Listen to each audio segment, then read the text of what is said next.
together for 9 weeks. And that was in October, starting in October of 1888. It was an agreement that Paul Gauguin had with Theo Van Gogh. Theo Van Gogh was Vincent's younger brother, and Theo Van Gogh was an art dealer in Paris. And Theo supported Vincent for pretty much all of Vincent's adult life. Interesting side note, Vincent Van Gogh was born in the Netherlands, and his mother had a child and named that child Vincent, and that young baby died and was buried. And then she became pregnant again, and exactly 1 year to the date, she gave birth to another boy. And that second baby that she had, Vincent, the second baby that she had after that was named Vincent Van Gogh. And his mother was sort of cold to him throughout his childhood. And he suffered with mental illness, perhaps mental illness, suspected mental illness, although new theories suggest that perhaps he was suffering from a form of epilepsy that was unknown at the time. And that would explain some of his sensitivity to the sunlight. That would explain some of his pain in his joints, some of his erratic behavior and mood swings. I'm talking about Vincent Van Gogh. And so he, and eventually, you might know this, but art history books say that he took his own life by shooting himself in the stomach and then walking a mile to a doctor. And the doctor was caring for Vincent, although he was dying, and Vincent had said to the doctor, "Do not blame anyone for my death." And the new theories are that he was definitely heckled by teenagers in the town that he died in, but it was also, it's possible that he was actually shot by one of the teenagers, because it was pretty impossible for Van Gogh to acquire a gun. He was sort of the town joke, the gesture. Nobody would have given him one. He didn't have the money to buy one. He didn't have a history of shooting one. So it's suspected that he might have been, murdered. But we'll never know. The DNA is not available to us. Okay, we're going to focus mostly right now on Paul Gauguin. Paul Gauguin was born in Paris, but spent his childhood in Lima, Peru. His mother and family, they had extended relatives in France, and so when his father died unexpectedly, they moved back to France, and so he spoke a few languages in his life, first being Spanish, the second one being French, and when he was a late teenager, at the age of 17 in 1865, he joined he was a merchant on the sea, and he was like sort of a sailor, and he sailed for 7 or 8 years and traveled the world. And then he landed back in Paris, where he launched he was becoming a stockbroker and landed a very lucrative job in finance. And he married a Danish woman named Sophie Gad, and that is on the left with Gauguin standing above her, and then on the right, she is featured in the middle, surrounded by their 5 children. The marriage quickly fell apart. It's suspected that he bullied her both psychologically and physically. They had started to collect a series of artworks by Camille Pissarro and some of the other impressionists like Cézanne.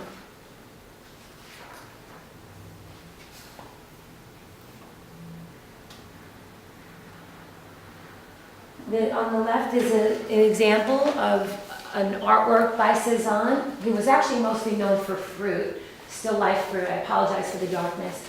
And then on the right is an example of Camille Pissarro. He was a male artist in the 1880s. And you take note of the horizon line, of the sky and the clouds, and unfortunately you really can't see it, but the bold sort of blocking in of color, specifically a lot of greens that you'll see coming in later on in Paul Gauguin that influenced him heavily. Here's an example of one of the pieces of artwork that, as a hobby, Paul Gauguin was doing when he came home from his job as a stockbroker. It was still life. There is a man and a little boy, and it's a painting of the indoors.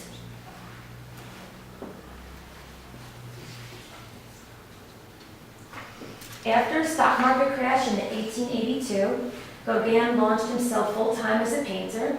The family moved to Copenhagen, where Met threw him out. Back in France, he became a leader in Impressionism and what they call naturalism, promoting very heavy symbolism, symbolic expression, with black outlines and flat hues. He was friendly and became influenced by a much younger painter named Emile Bernard, who was the link between Gauguin and Theo Van Gogh, the art dealer, because Emile Bernard was a friend of Theo Van Gogh.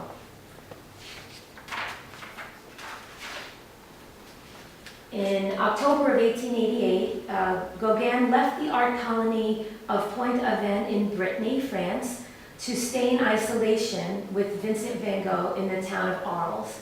And before I advance the slide, the town of Brittany in France is known for, in this particular time, this sort of a conservative look, very religious look that young girls and unmarried women would have. They would cover their hair. And so these were called Breton, B-R-E-T-O-N, Breton girls.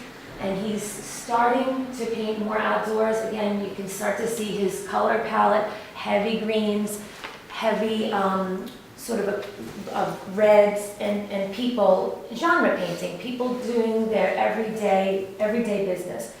So Theo Van Gogh was looking for somebody, anybody, to live with Vincent in the town of Arles, to keep an eye on his older brother.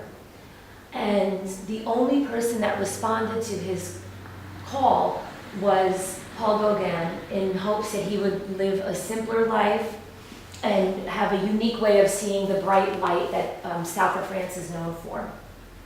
But he didn't really know Vincent van Gogh until he moved there in October. And on the left is a painting that Van Gogh did of the yellow house where they lived. And then on the right is a recent picture of that same house, still called Yellow House. They rented 4 rooms in that house. Downstairs was a cafe.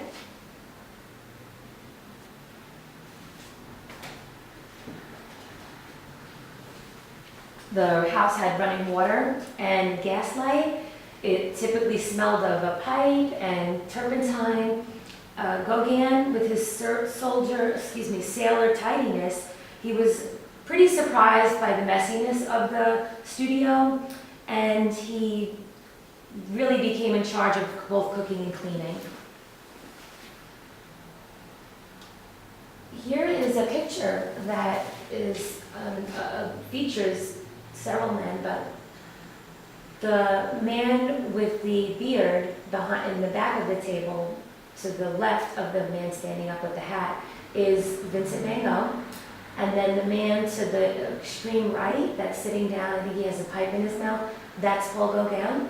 And they did develop a sort of a relationship and a respect for each other, but there was definitely obvious differences in their lifestyle.